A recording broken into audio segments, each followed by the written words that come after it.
প্রায় ৩ সপ্তাহ ধরে বিশ্বকাপে বাংলাদেশের খেলা নিয়ে নাটক চলছে। নিরাপত্তা ইস্যুতে ভারতে খেলতে যেতে নারাজ বাংলাদেশ।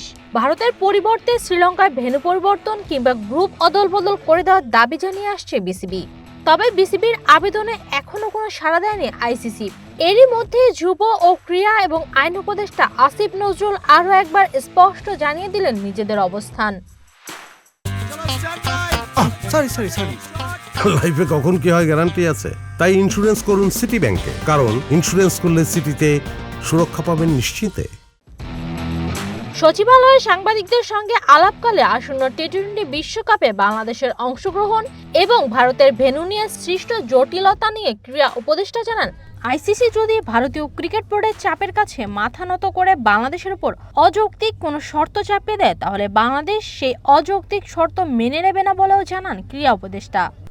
আমাদের মূল কথা হচ্ছে, যদি আইসিসি ভারতীয় বোর্ডের কাছে মাথা নত করে আমাদের উপর চাপ সৃষ্টি করে অযৌক্তিক কোনো শর্ত চাপায় দেয়, আমরা সেই অযৌক্তিক শর্ত মানব না।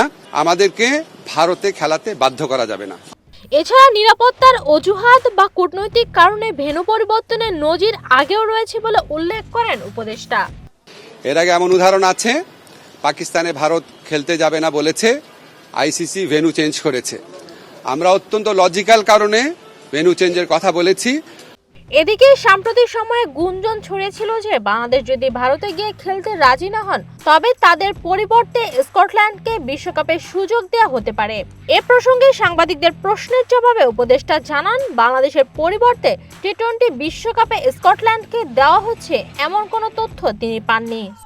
আমার জানা মতে এমন কিছু শুনি নাই যে আমাদের বাদ দিয়ে স্কটল্যান্ডকে নিবে।